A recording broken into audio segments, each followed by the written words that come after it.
Takže vážení a milí, dovolte mi, abych vás přivítal teda na přednášce o druhé světové válce a teda hlavně o partyzánském odboji tady na Vysočině a hlavně teda ve Vepřové. Je to přednáška, která už tady jednou byla před 2 lety, takže tedy je v takové jako zreplikované podobě, ale budu se tam snažit říct i něco nového a myslím si, že tyhle věci je potřeba si připomínat. Navíc se to povedlo dneska realizovat tak, že je to vlastně, je dneska 16. a ty události, o kterých budu dneska hlavně mluvit, byly 15. 1945, 15. března, takže to vychází skoro přesně na den, aby jsme si to připomněli. Je to téma, se kterým jsem kdysi ještě jako student vlastně střední školy začínal. Bylo to jedno z prvních témat, který jsem tady zpracovával, protože těch různých zkazek a příběhů, mnohdy dost jako smotaných do sebe, tady bylo poměrně hodně a v podstatě bylo minimum jako literatury nebo nějakého odborného textu, který by to jako zhrnoval, jak to teda jako bylo a který by to jako poskládal po pořadě. To bylo někdy v roce 2015, kdy jsem se tomu začal věnovat a od té doby vlastně, když bychom se podívali na nějaké prameny a literaturu, tak toho je poměrně hodně. Já tady teda dneska budu mluvit hlavně o tom, co jsem už, když jsem psal tu knížku o Vepřový, už když jsem vlastně dělal ten dokument kdysi studentský, tak co jsem vybádal hlavně teda z těch pramenů, čili z těch kronik, hlavně teda obce Vepřová, zejména teda obecní kroniky a potom teda pamětních knih základní a národní školy, jak se tehdy říkalo, jsou to všechno prameny uložené teda v archivu Hřešťáře nad Sázavou a potom samozřejmě tady máme nějaké další prameny, například údaje z památníku četnických stanic bývalého Jihlavského kraje. No a samozřejmě máme už dneska taky nějakou literaturu, řekněme, novější, odbornější, zejména teda můžu doporučit toho Ondřeje Červeného Osvobození Žďárska, což je poměrně velká publikace ve formátu A4, takhle tlustá, a tam je těch obcí opravdu velké množství, je tam vždycky část věnovaná právě tomu partyzánskému odboji během války a potom je tam teda druhá část jakoby věnovaná tomu osvobození v roce 45, takže lze si to leckde půjčit a koupit, myslím, do dneška, takže ta práce Ondřeje Červeného je v tom určitě dobrá. Potom ještě vlastně bakalářská práce, diplomová, Lukáš Rosický vlastně psal o odbojovém hnutí na Žďársku na konci druhé světové války, v roce 2019 teda práci. Potom taky některé starší publikace z roku 1980, Vojtěch Žampach, Partyzánské portréty nebo Miroslav Chmela.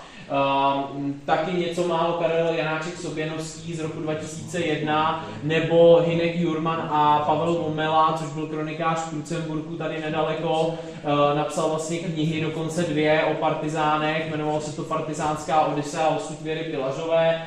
No a potom, a tomu je potřeba přistupovat velmi opatrně, ono celkově k těm knihám, jakoby k té literatuře tady o tomhle tématu, které byly vydané vlastně před rokem 1989, je potřeba přistupovat jako velice opatrně, velice kriticky, protože to je poplatné té době, kdy to jako vzniklo a kdy to bylo napsáno. Sám Miroslav Pichtů má, tedy ten nechvalně dneska už známý, jakoby, řekněme, komisař té brigády a zároveň teda s velkou pravděpodobností udavač gestapa, tak napsal svoje jakoby vzpomínky, ve kterých samozřejmě se snažil vylíčit sebe a ty svoje jakoby soudruhy, spolubojovníky v tom nejlepším možném světle, i když, jak si dneska řekneme a ukážeme, tak samozřejmě se chovali úplně jinak, než on tam teda popisuje. I tak ty publikace z toho roku 1980, ne, že by byly tak jako, řekněme, zabarvené a upravené jako ty vzpomínky toho Picha Tůmy, ale taky je potřeba k tomu jako přistupovat, že to bylo napsané teda ještě za komunismu. A potom ještě vzniká v knihách vlastně slovenského badatele Stana Burzy, se kterým spolupracuje řada tady badatelů na Vysočině, třeba i v tedy Hlinsku a dalších městečkách a obcích. já jsem tam taky něco málo přispěl, vlastně právě zmínky o vepřové, tak uvidíme, kdy to vyjde, ale to bude, myslím, taky zajímavá publikace, kde by teda ta vepřová byla zmíněna a ty partizáni vepřové by tam byly zmíněni. Našly by se i některé další publikace, kde to ovšem bylo zmíněno jenom velice krátce, velice nepřesně, většinou v pár větách, takže tohle jsou, myslím, takové ty hlavní. Dneska samozřejmě už ty zmínky poměrně obsáhlé teda najdete i v knize, která v téhle době, kdy teda ta prezentace vznikla, ještě nebyla, dneska už teda je, a to je teda vepřová včera a dnes, kterou jsme dali dohromady před 2 lety, tedy v té knize, na které jsem pracoval, takže tam ty informace jsou vlastně to nejdůležitější, tam je shrnuto taky. Vždycky je to navázané na ty jednotlivé čísla popisné, kterých se to týkalo. Takže to máme k té literatuře a pramenům. Tady vlastně je potřeba říci zejména, že vlastně obecní kronika byla psána zpětně vlastně Hoffmanem, tehdejším vlastně ředitelem školy, který vedl i školní kroniku. Bylo to proto, že ta kronika obecní, nebo všechny ty obecní kroniky byly vlastně odebrány těm obcím v roce 1940 vlastně z nařízení tehdy už teda jako protektorátních úřadů. A vlastně zmiňuje ty kroniky, které teda, nebo ty zápisy v těch kronikách zmiňují celou řadu zajímavostí, například z roku 1940 právě, že se Janovi a Adolfě Neubauerovým z čísla popisného 34 narodili dokonce trojčata. Jsou tam zajímavosti jako nejenom válečného charakteru. Obecní kronika potom přechází na stránku a půl do obecného popisu událostí v protektorátu a zmínění jsou teda Josef Kůpa, František Doležal z čísla popisného 23, kteří byli posláni na práci do říše například, což je samozřejmě taky další téma, o kterém by se dalo v souvislosti s druhou světovou válkou a s protektorátem mluvit, ale dneska se tady tím úplně zabývat teda nebudem. No a starostou teda v téhle době byl Matěj Henzel a vlastně službu vyživovací a zásobovací opět vedl Jaroslav Hoffman. Počet občanů v době teda protektorátu bylo mezi 350 až 380 obyvateli. Dochovaly se z té doby nejenom kroniky a další prameny, ale i třeba pohlednice. Tady můžete vidět vlastně z doby protektorátu vlastně s tedy poštovní známkou, kde je Adolf Hitler. Takže máme těch pramenů i povícero. Tak, tady máme teda už partizána, právě toho tedy Miroslava Pichatumu, o kterém se tady dneska budeme taky částečně teda bavit. Nebyli to jediní partizáni, kteří vlastně ve Vepřové působili a kteří do obce postupně přicházeli. O neblíže identifikovaných 2 osobách máme záznamy už v červenci 1944, ale není jisté, z jakého výsadku byli. Potom teda tady operovala na celém vlastně Žďársku v Železných horách brigáda mistra Jana Husa, nejprve teda skupina mistra Jana Husa. Byl to vlastně výsadek sestavený hlavně teda z jakoby Sovětů nebo Rusů, kteří postupně k sobě teda přibírali různé Čechy. Byl mezi nimi teda Miroslav Pichtuma už. Nejprve byl náčelníkem tedy té brigády vlastně kapitán Fomin, velitelem, nicméně ten byl zabit v roce 1945 v březnu, na konci března u Leškovic, dneška tam vlastně mají ty partizáni památník. Působili tam jako zpravodajec vlastně Nikita Chymič a řada dalších, mimo jiné taky nechvalně známý Šustov, o kterém se budeme ještě dneska bavit. A právě politický komisař brigády pod krycím jménem Tůma se jmenoval Miroslav Pich, taky měl krycí jména Vališ nebo Král, byl to teda s největší pravděpodobností, shoduje se na tom dneska vícero knih, pramenů, že to byl jako zároveň konfident gestapa a měl vlastně stát právě za rozvrácením brigády v únoru a březnu 1945 a de facto mu šlo o to, aby se dostal do vedení a do čela té brigády a vlastně neměl vůbec zábrany odstranit vlastně všechny, kteří mu v tom stáli v cestě. V různých obcích, teda samozřejmě tady na Vysočině, nejenom ve Vepřové, budeme se o nich dneska bavit. Potom tady teda ještě do Vepřové vlastně docházela po těchto událostech březnových další skupina kapitána Maslova, což byly teda taky zejména Rusové nebo sovětský výsadek s názvem Udar. Tenhle výsadek nebo tahle skupinka partizánů byla takdy ve Vepřové do velké míry taky rozprášená a budeme se o tom dneska bavit.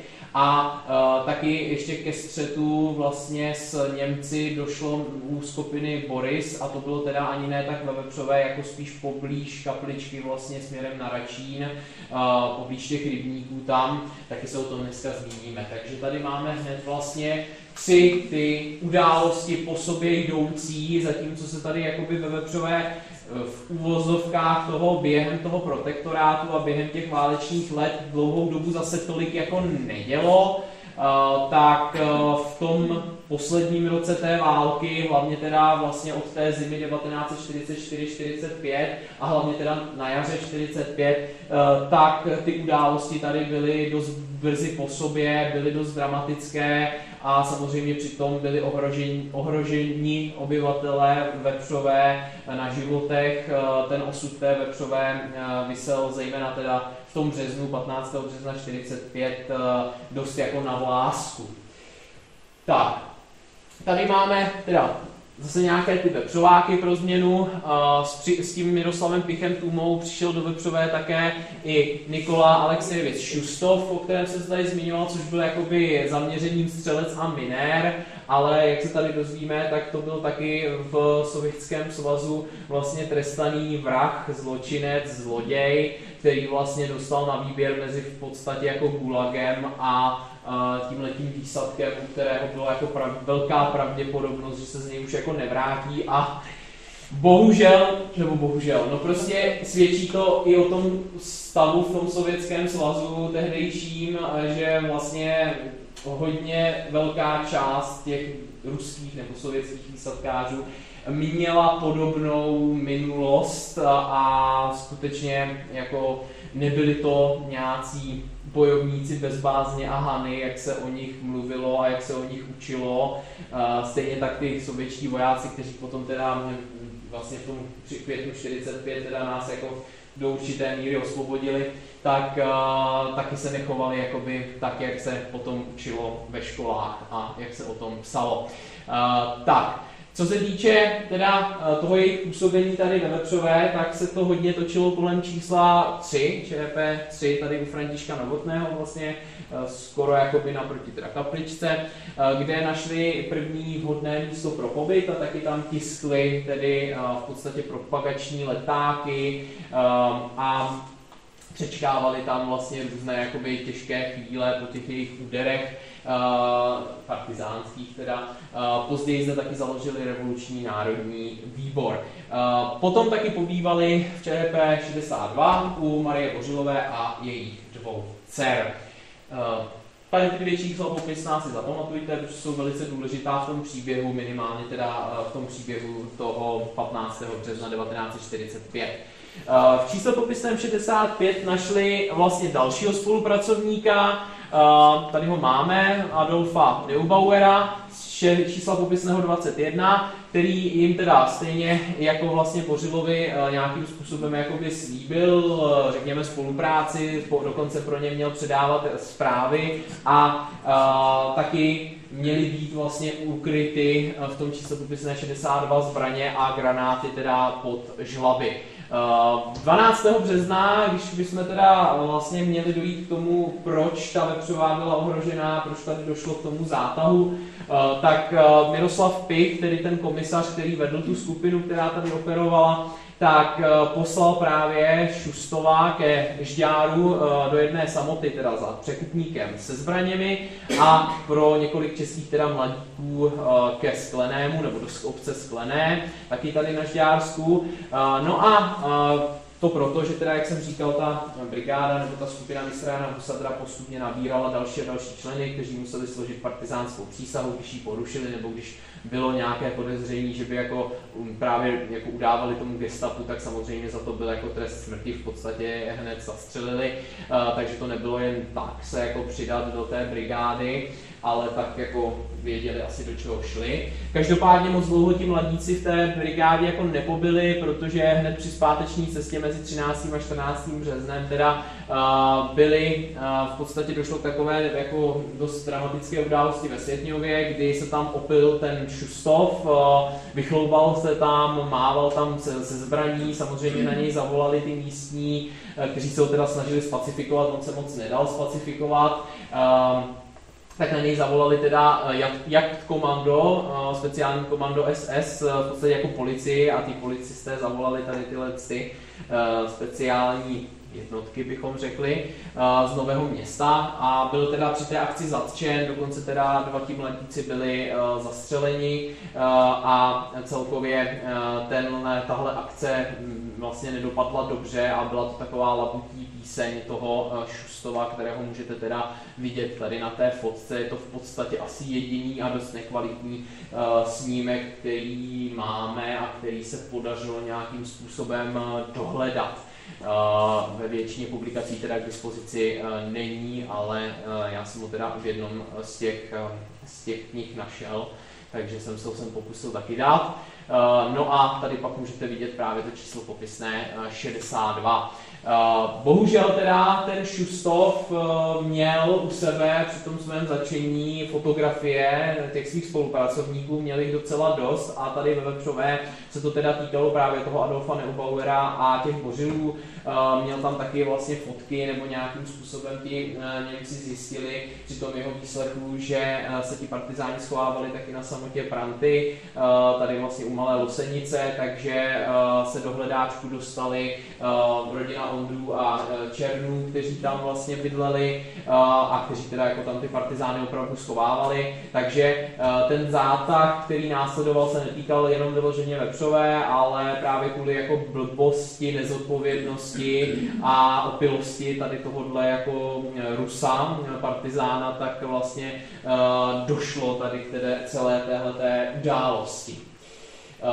Ještě jedna věc, která teoreticky samozřejmě ty Němce nějakým způsobem mohla upozornit na to, že ti partizáni tady jsou tak aktivní, byla událost, kterou tady teda já nezmiňuju, ale protože teď píšu knížku o Malé Losenici, tak to tady řeknu, která souvisela teda s Malou Losenicí, tady vlastně přes kopec, kdy vlastně o pár dní před tím 15. březnem, 3. března, 2. a 3. března, někdy v noci, tak vlastně zastřelili, nebo ten Šustov zastřelil na rozkaz tohohle Picha Tůmy 20letého mladíka, hajného Miroslava Henzla, který byl, řekněme, takový, že se asi jako hodně jako chlubil, snažil se na sebe dost upozorňovat, i na tu svoji loveckou pušku, jo, choval se tak jako dost, řekněme, nerozvážně, ale tak byl to 20letý mladík. Nicméně oni, ten Pich Tůma, protože si chtěl dodat jakoby takové autority, že teda dohonili nějakého konfidenta, jeho gestapa, tak ho vlastně obvinil z toho udávání, že jako spolupracuje s Němci, a v podstatě si pro něj ty partizáni v čele s Šustovem došli a celkem nevybíravě před zraky teda jeho rodiny i těch jeho sester ho vlastně zastřelili, do hlavy ho střelili, takže samozřejmě se to pak teda vyšetřovalo, ale pak až po válce teda se nějakým způsobem došlo na to, kdo to udělal, ale protože po válečné době samozřejmě a v době komunismu se to bralo tak, že teda opravdu jako byl udavač a že ty partizáni opravdu jako věděli, co dělají, což samozřejmě teda jako nevěděli, dneska už víme, tak se to jako tak nebralo, že jo, a dneska už se za to nikdo nepotrestá, ale v podstatě to bylo jako vykonstruované obvinění a v podstatě vražda, jo. Takže ještě zase tady těm událostem, krom toho zatčení teda toho Šustova ve Světňově, které to jako dorazilo, tak ještě předcházely takovéhle neblahé události teda v Malé Losenici, bohužel.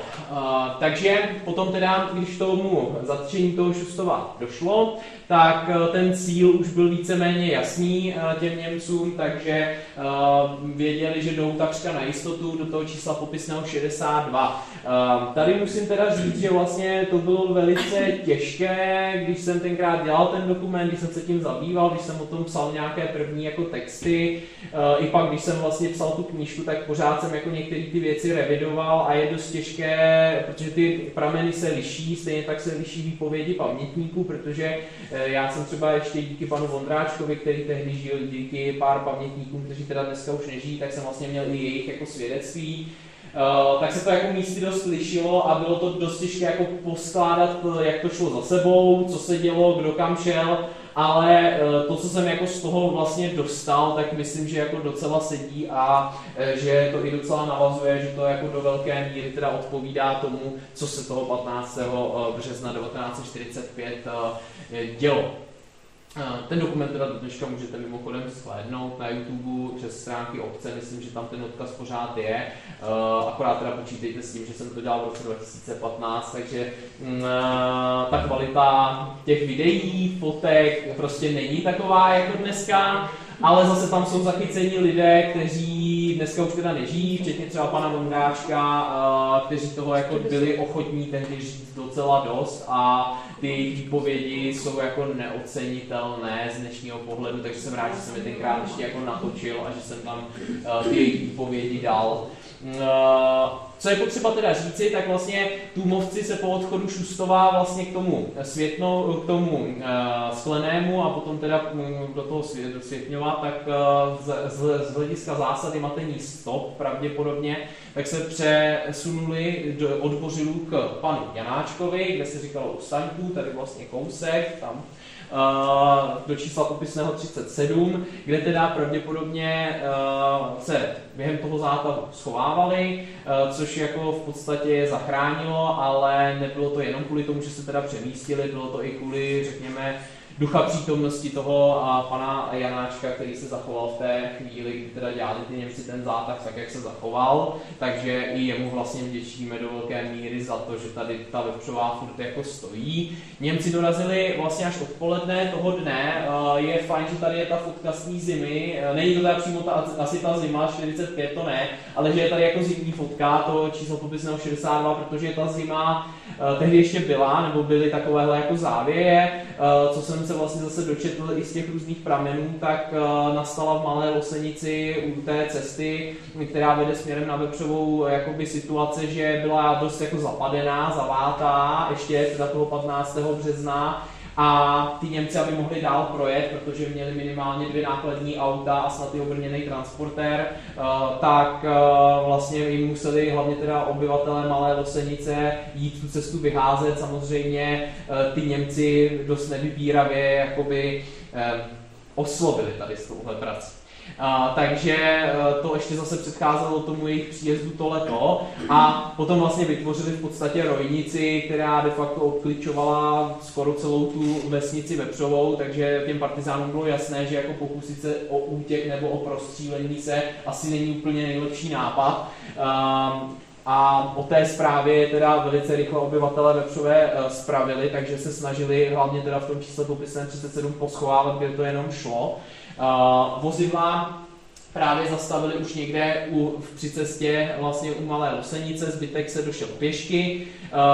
Tady je otázka, měl jsem vlastně výpověď asi 2 pamětníků, což teda v těch pramenech jako není samozřejmě, že i ve stejné chvíli se měli vracet snad z Přibyslavi dcery té Marie Bořilové.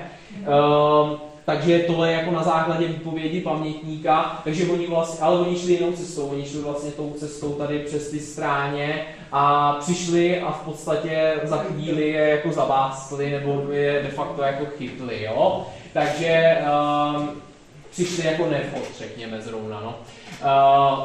Pak teda během těch událostí, tak nejprve ty němečtí vojáci šli do teda toho stavení 62, kde teda chytili a zbyli Adolfa Neubauera, který tam teda dělal čeledína, měli mu tomu vyrazit zub a vlastně i dal, jako, fakt ho jako dost stloukli. Ta prohlídka čísla popisného 62 měla být dost důkladná i těch přilehlých hospodářských budov, protože to bylo jako dost velké stavení. Nicméně tam se teda žádné jakoby zbraně nebo něco, co by souviselo s tou partizánskou činností, nějaké jako důkazy se naštěstí nenašly. Ještě zase mám jakoby svědectví jednoho pamětníka, že de facto ten Adolf Neubauer jim říkal, ať moc jako nechodí do té stáje, že tam ten jeden kůň je jako dost divoký, nebo na cizí jako lidi moc nereaguje dobře a že ten gestapák jeden tam jako šel a samozřejmě si myslel, že se mu nic nestane, ale ten kůň se teda jako nějak vyplašil a pravděpodobně ho jako kopnul asi zadníma nohama. Nevím, jestli ho pak toho koně zastřelili, těžko říct, ale každopádně toho gestapáka to jako odradilo od toho, aby dál tu stáj nějakým způsobem jako prohledávali, takže se tam teda nic naštěstí v těch žlabech nebo pod těmi žlaby jako nenašlo. Což je teda jedno velké štěstí, zároveň teda taková záhada, protože jako je velká pravděpodobnost, že tam něco dalšího měli ty partizáni poschovávané. Po zatčení teda Adolfa Neubauera a Marie Bořilové s dcerami Zdenou a Věrou, tak vyrazili teda do obce a začali prohledávat číslo od čísla, protože samozřejmě nechtěli, aby ten zátah byl neúspěšný. Tehdy teda začalo přituhovat, protože samozřejmě ti partizáni, jak říkám, teda tady pořád byli v tom čísle popisném 37, ale vepřováci se zachovali tak jako někteří docela asi ducha přítomně, že zrovna to bylo období, kdy jako měli z těch různých zabíjaček a akcí jako dost jídla, takže se je snažili jako pohostit, snažili se nějakým způsobem jako odvést tu jejich pozornost a zpomalit je, aby třeba jako dali těm partizánům nějakým způsobem čas třeba na útěk, což taky mohlo jako přispět tomu, že se teda nakonec nic jako nestalo. Šli do toho čísla popisného 37, což byla asi ta jako nejkritičtější chvíle toho celého zátahu, protože oni tam fakt byli poschovávaní dost ledabyle, někde na seníku, všude možně. A ten útěk teda nepřipadal v úvahu, takže dokonce teda měli někde v seknici schovanou nebo přenesenou z toho čísla popisného 62 vysílačku a zbraně. Schovali se někde na dvůr za snopy, taky svázané teda povřísly. A ten pan Janáček byl teda tak ducha přítomný, že se snažil odvést pozornost, on měl koně, hříbata i, a vlastně ve chvíli, kdy oni tam šli, tak ty koně, nebo pravděpodobně aspoň jedno to hříbě jako vyvedl na dvůr a snažil se ho tam jakoby provádět. Ty Němci koukali dost jako po tom koni, on se s nimi snažil tak jako zase komunikovat, navázat s nimi nějakým způsobem kontakt a oni si to moc jako teda to stavení teda neprohlídli a šli zase pryč.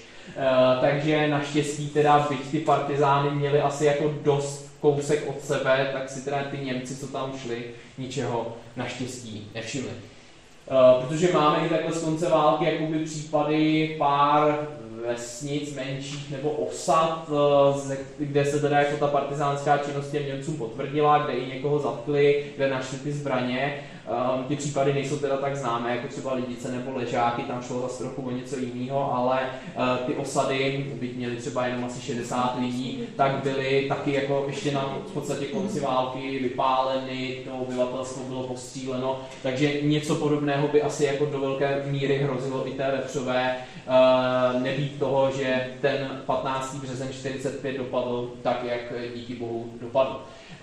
Ten Miroslav Pichtůma vlastně se tam schovával taky v tom čísle popisném 37 podle všeho a vyhnul se teda tomu zatčení. Po zatýkání ve Vepřové se pak přesunul na Žákovu horu a brigáda potom tam vlastně působila z toho jednoho svého lesního srubu, z té své jedné skrýče. On pak vlastně teda, jak říkám, stál za tím zlikvidováním té druhé části té brigády Vystrána Husa u Leškovic, takže on pak jakoby ty cíle a zájmy už měl trochu jiné. Každopádně napáchal tady toho hodně, nedá se úplně říct, že by vyloženě za tímhle zátahem jakoby asi stál nějak cíleně, ale samozřejmě ty jeho dost jako nezodpovědné akce, partizánské teda, tak jako to způsobili. No.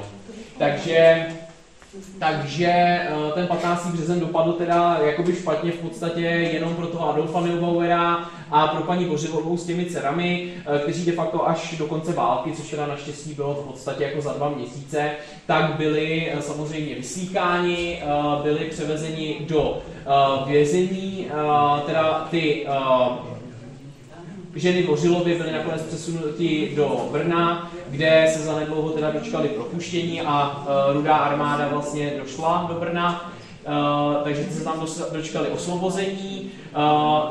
Taky ještě v tom pravděpodobně figuroval toho 15. března pan Janeček, to stavení vlastně pana Janečka dneska už neexistuje, ale on byl vyučený, myslím, rejčí ve Vídni a uměl německy právě. Takže ten podle všeho toho 15. března s těmi Němci, nebo minimálně s nějakým tím velitelem, jako asi taky komunikoval a snažil se jim vysvětlit, protože oni když jako nikoho nenašli, tak stejně chtěli jako, protože bylo evidentní, že tady ty partizáni jako někdy byli, tak chtěli aspoň pro výstrahu třeba každého jako asi 10. obyvatele zastřelit, ale on jim to teda snad nějakým způsobem byl schopen rozmluvit, takže i ten pan Janeček jako stál dost za tím, že ta Vepřová teda jako z toho vyšla v podstatě ještě dost dobře. Potom teda Adolf Neubauer byl převezen do Jihlavy, do Nového Města, jak jsem říkal, ty Bořilovi se teda dočkali propuštění nebo osvobození teda v Brně a pan Neubauer byl teda vlastně vězněn snad v Koumnicových kolejích, potom ještě měl být přesouván v Dobytčácích vlastně vlakem na západ protektorátu do sběrného tábora Mirošov v Plzně, nicméně podle všeho tam ani nedojel, protože ten vlak byl nějakým způsobem jako poškozen těmi spojeneckými nálety nebo těmi americkými, které se tehdy už běžně teda děly a podle všeho tam ho teda osvobodili jako Američané a vrátil se domů. Takže naštěstí teda při těch výsleších nic neprozradili, což jim samozřejmě do dneška je k velké cti, že teda navzdory tomu jako dost drsnému vysíkání, mučení, tak jako nikoho neprozradili. Stejně tak byla zatčena, jak jsem říkal, ta rodina Ondrových a Černů z Brantů, kteří také jakoby v podstatě nikoho neudali nebo nějakým způsobem jako opravdu nic neřekli, což jako je z dnešního pohledu dost pro nás jako takový asi vzor a je to dost takové jako nepředstavitelné, že když na ně jako dělali asi dost velký nátlak, že jo, a vyslýchali teda asi dost tvrdě, takže teda nic neřekli a k žádnému dalšímu zatýkání ani zabíjení tady v souvislosti teda s tím případem toho Šustova, Miroslava Pichatůmy a té brigády ze strany Námusa už teda jako nedošlo. Tak, takže tohle bylo takové jako nejkritičtější z těch událostí na konci teda druhé světové války nebo na konci teda na konci té okupace nacistické. Potom teda tady máme tu další událost, která tady s tímhletím předchozím už jakoby nesouvisí.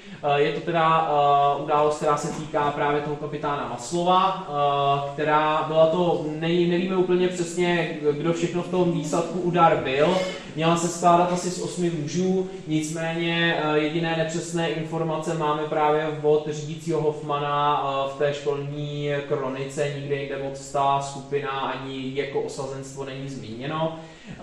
Potom teda máme samozřejmě nějaké výpovědi pamětníků, ale zase kromě toho jména Maslov si nikdo moc jako na nic detailního nevzpomínal v té době. Co se týče téhle skupiny, tak zase, protože to byly teda hlavně Rusové, tak se chovali dost jakoby hrubě, nevybíravě, rozhodně ne jako nějací jako osvoboditelé. Chodili samozřejmě se zbraněmi v rukou, podle všeho obtěžovali teda občany, zejména teda místního obchodníka, pana Roseckého, ten dům tam do dneška je, ten vchod teda už neexistuje, ale byl tam a v podstatě pravidelně během toho dubna 45 dělali takové jako nájezdy na ten jeho obchod, kdy mu jako vybrali většinu zboží, vyhrožovali mu samozřejmě zastřelením, když jim nepomůže. Celkově on už měl snad nějaký psychický problémy předtím a tady to k tomu přidalo, takže on pak velmi brzy po těch událostech zemřel, takže pro toho Emila Roseckého to bylo samozřejmě asi dost traumatizující, chtěli samozřejmě taky oděvy, obuv, především potraviny, aspoň takhle to teda píše ten Hoffman v té školní kronice, myslím, a v podstatě ti Němci už o nich potom díky těm jejich činům, které samozřejmě nebyly jenom ve Vepřové, tak už o nich zase věděli a v podstatě si na ně počíhali tady na Horní Návsi ve Vepřové, připravili na ně takovou jako past, která sklapla právě v té noci z 6. na 7. dubna 45. I proto, že to byla takováhle jako akce dost narychlo, nebylo to takové monstrózní jako v případě toho 15. března, tak ti Vepřováci to vlastně jako nestihli tak zaznamenat, není těch svědectví právě tolik. Pravděpodobně teda před čísly 41-65 teda po obou stranách cesty umístili ty Němci kulomety a v podstatě počkali, až si ty partizáni do té vesnice přijdou a až budou tady po návsi a budou je mít jako v dostřelu. Vozidla si nechali skryté, pravděpodobně teda na cestě k Radostínu a těch Němců nebo těch zasahujících asi i protektorátních četníků, protože oni to většinou nebyli jenom Němci, oni tam bylo právě i to protektorátní četnictvo, což byly v podstatě jako Češi, tak si na ně teda počíhali. No a po 11. večerní, jak říkám, bylo to v noci, tak teda došlo k té přestřelce. I proto, že to teda bylo v noci, samozřejmě ti lidé už většinou jako byli poschovávaní, že po domech, ti vepřováci, tak jako to nikdo moc jako samozřejmě se tam nechtěl jako moc dívat na to, tak ti partizáni teda procházeli tou obcí, opět byli teda navštívit ten obchod pana Roseckého, který oni věděli, že už pak že jezdí pravidelně do Žďáru pro zásoby, takže věděl, že v tom obchodu bude něco mít, takže proto tam jako za ním taky šli. No a potom, co prošli teda kolem vlastně rybníka na návsi, tak na ně teda spustili palbu z těch automatických zbraní. Samozřejmě oni chvíli teda jako by tu palbu opětovali, ale samozřejmě potmě. Byla to dost taková podle všeho nepřehledná přestřelka. Nevíme úplně přesně, jak probíhala, nevíme úplně přesně, kdo všechno při ní zahynul rovnou, kdo při ní jako byl jenom třeba zraněn. Podle všeho byly ztráty na obou stranách, minimálně teda bylo zraněno několik těch Němců a samozřejmě došlo i ke ztrátám na životech u těch partizánů.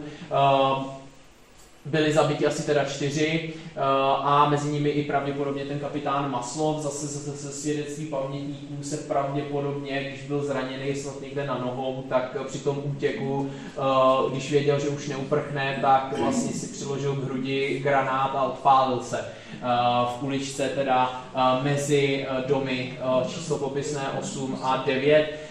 To mě tehdy teda taky do určité míry líčil vlastně pan Mondráček, který jakoby to nějakým způsobem zaznamenal nebo nějakým způsobem to jako o tom věděl, takže tohle se moc nikde jako nedočtete ani v těch pramenech, ani v té literatuře.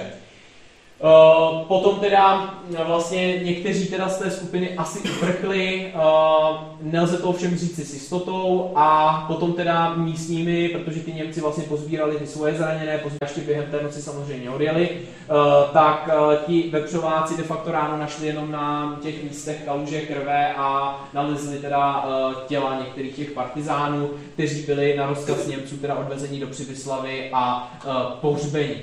Tohle je potom teda vlastně to místo, kde se mělo v podstatě odpálit. Nad ránem teda v neděli potom ještě 15. dubna zase, takže jako ne zase o dlouho později, tak přepadla teda skupina 6 mužů ze skupiny zase jiné, zase jakoby skupiny z výsadku, který byl jakoby z východu, ze Sovětského svazu, skupiny Boris, tak přepadla obec Lebensdorf nedaleko Škrdlovic, kde žila teda hlavně německá, nebo obyvatel německé národnosti a odnesli si tam tu značnou kořist. Potom teda se stavili svůj úspěch zapít na Račíně, kde byl vlastně vyhlášený jakoby ten hostinec, dneška tam je. A navíc oni celkově ten Račín využívali všelijaké partizánské skupiny k těm svým operacím, i samozřejmě ta brigáda mistra Jana Husa, ta vlastně hájenka na Račíně je tím jakoby pověstná a celkově se tam schovávali jakoby hodně dlouhou dobu, už v tom roce 44, pak v tom roce 45. Popolední potom vyrazili teda dost jako napití opět, že jo, po silnici ještě ke všemu a ne lesem, protože si jako věřili, že se jim nemůže nic stát a tohle, směrem k Vepřové. Nicméně vlastně dohnalo směrem od Račína postupně auto s tedy členy komanda oddílu zvláštního určení a ti samozřejmě partizáni, když si uvědomili, že jde o Němce, tak jak říkám, opojení tím úspěchem a tím alkoholem, tak si mysleli, že si na ně jako můžou troufnout, začali po nich střílet, pravděpodobně teda toho šoféra zabili, zastavili ten vůz poblíž hráze, nicméně zbylí Němci nějakým způsobem tu palbu byli schopni taky opětovat a v podstatě zase došlo k takové poměrně málo přehledné a málo zdokumentované přestřelce, kdy teda byl ještě jeden Němec a 2 partizáni zastřeleni, zbytek z hrozu tekl teda do lesů a potom teda kolem 29. dubna byla v lese u Vepřové směr jih Velká Losenice nalezen právě jeden z těch partizánů taky. Vlastně ten les patřil teda mému pradědovi, Stanislavu Neubauerovi, byl nalezen ta mrtvola byla nalezena teda jeho synem Miloslavem a právě ten partizán byl taky odvezen do Losenice a pohřben teda na hřbitově. Jedná se teda o hrob 154, do dneška tam ten pomníček taky je. Takže dokonce máme i teda potom doklady o tom, že i ještě 4. května, tedy ještě před jakoby osvobození, tak se konal jako malý pohřeb, který zároveň byl jakousi manifestací pro republiku těsně teda před osvobozením. Byl to taky asi do určité míry risk ještě v té době dělat, ale stalo se. Takže tady s touhle událostí se pojí ještě zase tady ta dohra. Tu kapličku znáte velice dobře všichni, takže nebylo to vyloženě u ní, ale bylo to jako poblíž. No a potom teda konec války, což je hodně teda zdokumentované právě v té publikaci toho Ondřeje Červeného, Osvobození Žďárska, tak 5. května si teda obyvatelé obce Vepřová vlastně vyslechli rozhlasové vysílání o volání Prahy o pomoc. Řídící učitel vlastně Hofmann, který psal i ty kroniky, jak jsem tady už říkal, a který byl celkově jako dost váženou osobou v té obci, tak vyvěsil teda českou vlajku, nebo československou v té době v podstatě, a tu teda po celá léta okupace ukrýval, to i on sám píše teda v té kronice, takže se tady musíme spolehnout teda jakoby na tu jeho výpověď, ale předpokládám, že to je samozřejmě pravda. 6. května teda od Račína potom dorazili vlastně, ten už byl samozřejmě v moci partizánů v té době, tak dorazili zase známí teda členové brigády mistr Jan Hus a instruovali obyvatele teda o situaci. Dokonce došlo k zatarasení teda cest vlastně od Vepřové na Račín pomocí kmenů stromů a potom i směrem od Radostína. Dokonce tam zajali i teda u toho Radostína několik ustupujících Němců před Rudou armádou a tehdy už právě velitel brigády Miroslav Pichtuma, který se vlastně do téhle pozice teda dostal díky všem těm dost jako kontroverzním akcím a díky teda i tomu, že spolupracoval pravděpodobně s tím gestapem a že vlastně zlikvidoval všechny ty svoje oponenty v té brigádě mistra Jana Husa, tak se vlastně dostavil do místního hostince, aby se dohodl s důstojníky na jedné německé jednotky teda o kapitulaci, zajetí a odzbrojení. Byli převezeni potom do německého dnes teda Havlíčkova Brodu. Utíkající Němci potom byli příležitostně vidět poblíž vesnice až do 10. května a na polích při cestách potom nechávali vše, co teda je mohlo zpomalovat, zahazovali zbraně, munici, transportér dokonce tady nechali, fakt všechno možný. Tyhle ty všechny zbraně, výstroj byla navršená na takovou hromadu před čísla 21 a 22, tady vlastně jakoby na té dolní návsi, když to tak řeknu. Takže bohužel tam pak myslím došlo k nehodě, někdo to tady možná píšu, kde vlastně to se stávalo běžně koncem války, že ti mladí kluci si pak jakoby s tím chtěli hrát a buď se zabili třeba nějakým tím granátem, nebo se zastřelili, protože ty zbraně se opravdu válely všude možně. Tady potom teda máme, že až 11. května teda Vepřová uvítala Rudou armádu, nicméně ta Rudá armáda samozřejmě nějakým způsobem tady ve Vepřové taky zanechala stopu, protože na rozdíl od západních vojsk stejně jako ti partizáni sovětští, tak vlastně i ty vojáci té Rudé armády, kteří byli často vlastně i jakoby z těch různých jako sibiřských oblastí, neznali hodinky, neznali záchod pomalu a další věci, tak se chovali minimálně, by se dalo říct, dost hloupě a místy teda dost jako nevybíravě, hrubě, tvrdě až krutě. Samozřejmě nemáme tady vyloženě ve Vepřové důkaz, že by třeba znásilnili nějakou ženu, ale běžně to jako ta Rudá armáda dělala a vlastně tak jako se ti ženy nebo ty obyvatelé schovávali vlastně před Němci v jistých situacích, tak se zase minimálně teda ženy se jako dost schovávaly i před tou Rudou armádou a před těmi Rusy, nebo Sověty v té době, kteří jako opravdu se chovali blbě, jo? Jako zatím samozřejmě, jako my třeba máme záznamy o pár menších jako excesích i třeba z těch západních armád, ale to jsou opravdu jako ojedinělé případy, zatímco ta Rudá armáda opravdu, ať už prošla Polskem, Československem, prostě kdekoliv, tak jako chtěli časy, že jo, chtěli hodinky, brali kola, brali co pomaly, co nebylo přibitý a v podstatě ano, sice jako osvobodili to Československo, Plzeň teda samozřejmě Američané, že jo, ten západ, ale to jejich chování jako je do dneška pověstné, že prostě byli schopní kde komu sebrat krávu, sebrat prostě ty zvířata, na kterých byli ti lidé jako závislí, zastřelit je a sníst je v podstatě místy pomalu bez tepelné úpravy, což je prostě jako zvířeckost, že jo. Neříkám, že se tak chovali jako všichni ti Rusáci, ale jako řada z nich byla dost jako primitivní. Jo, takže jediné, co se jim jako dá teda přiznat k dobru, je, že nás jako teda nějakým způsobem osvobodili od nacistů, ale vzhledem k tomu, jak se chovali oni a potom teda o pár let později komunisti, tak to jako zase nebyla až taková výhra, že jo. Zatímco teda dneška třeba v Plzni jako dost vzpomínají na Američany v těch západní části té republiky, tak tady u nás ty příběhy z toho osvobození na Vysočině a v těch oblastech dalších na Ostravsku, tak jsou prostě zatížení tady tímhletím, že se chovali s prominutím jako hovada někteří.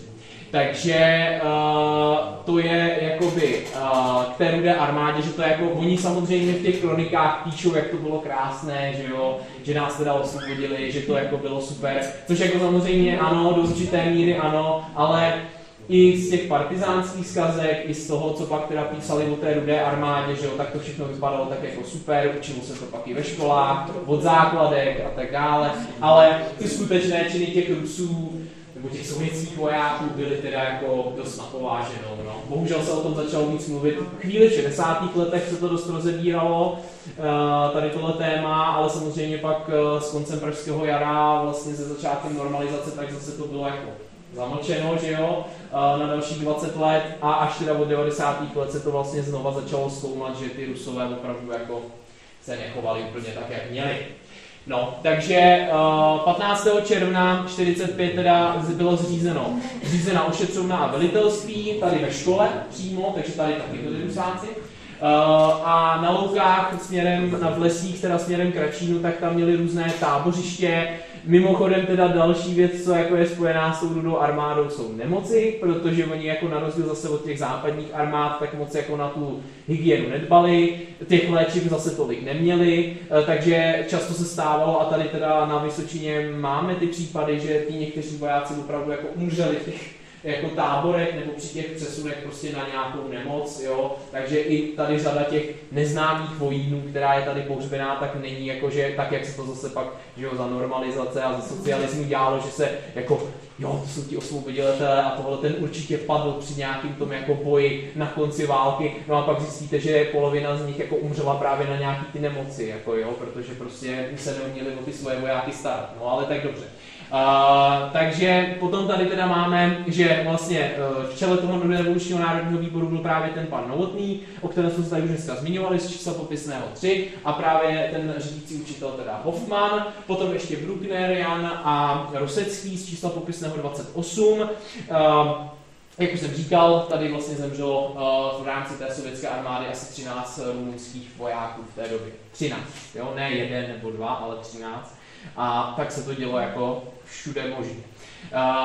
Bohužel teda, jak už jsem tady mluvil, o tom dost nevybíravém chování těch Rusáků, tak vlastně i 7. července buď, anebo 3.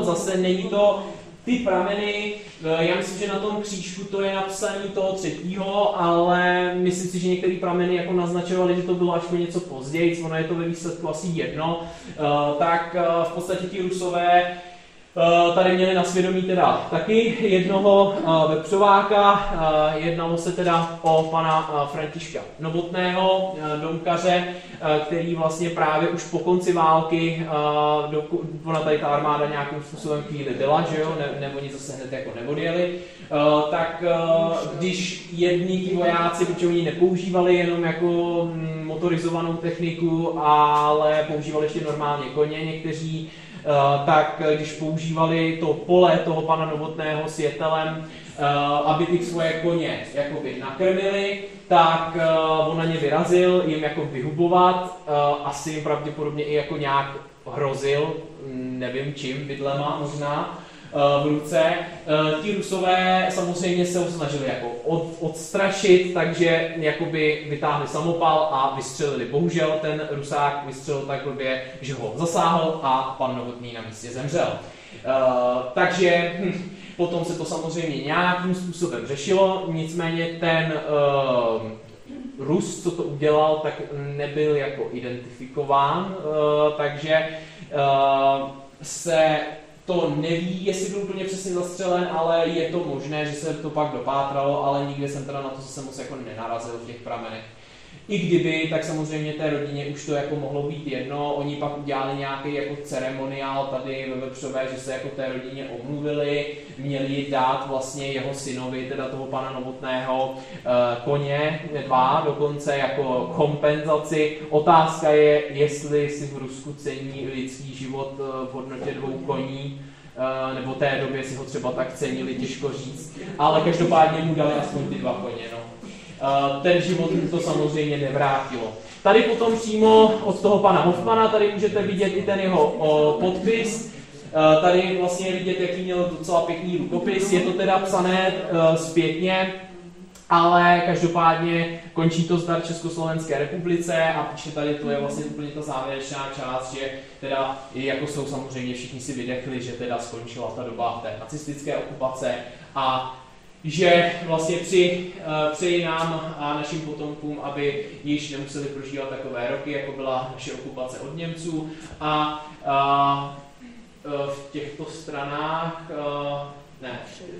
na všech stranách, jo, na strčení zrádci kolaboranti hlídali každý náš krok, každé naše slovo, takže tady nějakým způsobem popisuje tu situaci teda taky ještě během protektorátu. V této knize jsem musel zaznamenat i nařízené školní slavnosti, které sice podle zájmu konány byly ve slavnostně nazdobené třídě, ale ve skutečnosti jsme žádnou výzdobu tříd neměli.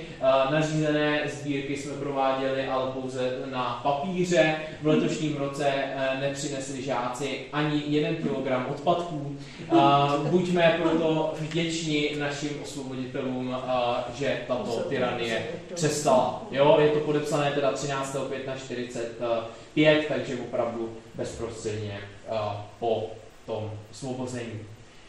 No, občas se tady pak ve Vepřové ještě objevili teda ti Rusové během teda socialismu, kdy podplukovník Morozov, vlastně důstojník Rudé armády, který tady jakoby byl s těmi sovětskými vojsky právě v tom květnu 45, tak jakoby tady byl na úřadě, nějakým způsobem zapsal i do kroniky vlastně to svoje jakoby přání a de facto vzpomínal na to, jaké to tady bylo. Nevím, jestli vzpomenul teda i tu vraždu toho pana Novotného, ale každopádně setkal se s dalšími starými pamětníky z druhé světové války z čísla popisného 62 a s Jindřichem Roseckým z čísla popisného 28, takže tehdy bylo pak běžné, že tady ti Rusové tímhle způsobem se manifestovali a ukazovali teda, jací byli hrdinové.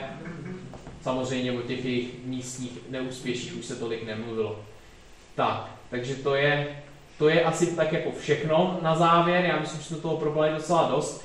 Opravdu, kdybyste někde narazili na tu publikaci od Ondřeje Červeného Osvobození Žďárska, tak to velice doporučuji. A samozřejmě děkuji za pozornost a doufám, že vás ta tematika zaujala. A važme si toho, že teda opravdu ta doba je taková, jaká je. A tady jste mohli vidět, že to bylo spíš jako díky těm vepřovákům, kterých jako v tu danou chvíli, třeba toho 15. března v tom čísle popisném 37 zachraňovali, co šlo. Vlastně zatímco teda ti hrdinní partizáni a v uvozovkách osvoboditelé byli do velké míry nezodpovědní, opilí a ještě ke všemu jako ohrožovali vlastně ty místní civilisty těmi svými činy.